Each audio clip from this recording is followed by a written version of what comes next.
பூஞ்சோலை மாணவர்கள் அனைவருக்கும் வணக்கம். நம்ம ஓயாத அலைகள் குரூப் 2 ப்ரிலிம்ஸ் டெஸ்ட் பேட்சில் 15வது டெஸ்ட்டில் ஒரு கொஸ்டின் கேட்டிருந்தோம்ப்பா. அதாவது 66வது கொஸ்டின். அது நிறையா பேர் எங்கேருந்து எடுத்தீங்க சார்ன்ற மாதிரி கேட்டிருந்தாங்க.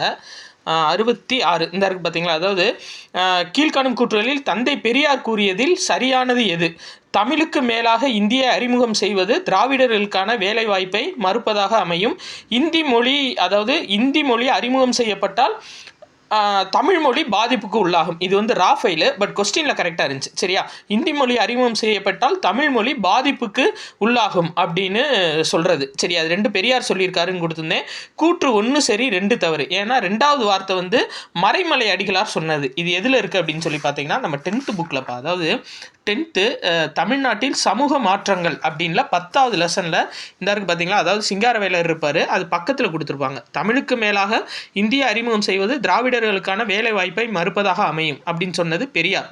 இந்தி மொழி அறிமுகம் செய்யப்பட்டால் தமிழ் மொழி பாதிப்புக்கு உள்ளாகும் சொன்னது மறைமலை அடிகளார். இது 2 ரொம்ப முக்கியமானதுப்பா. இது ஏற்கனவே வந்து ஒரு கொஸ்டினில் கேட்டிருக்காங்க. சரியா? அதுக்காக தான் இதை நம்ம சொன்னது. ப்ளஸ் அது போக வந்து பார்த்தீங்கன்னா அதில் ஒரு 3 வருடங்கள் கொடுத்துருப்பாங்க. அதாவது 1918 இந்தியாவோட முதல் தொழிற்சங்கம் சென்னை தொழிலாளர் சங்கம் உருவாக்கப்பட்டது. அதாவது 18 வயசு ஆனால் தான் எல்லாருமே வந்து வேலைக்கு போக முடியும். அப்போ 18 வயசில் இந்தியாவின் முதல் தொழிற்சங்கம் உருவாக்கப்பட்டதுன்னு ஞாபகம் வச்சுக்கோங்க. அதுக்கடுத்து 2 வருஷம் கழிச்சு தொழிலாளர் சங்கத்தோட முதல் மாநாடு பம்பாயில் நடைபெற்றிருக்கும் 1920 அக்டோபர் 31.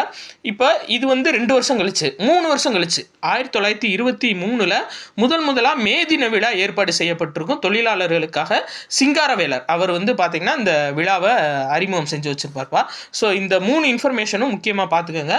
1, 2, 3 அப்படின்னு சொன்னோடனே மே தின விழாவை கொண்டாடிட்டாங்க அப்படின்ற மாதிரி ஞாபகம் வச்சுக்கோங்கப்பா. நன்றி.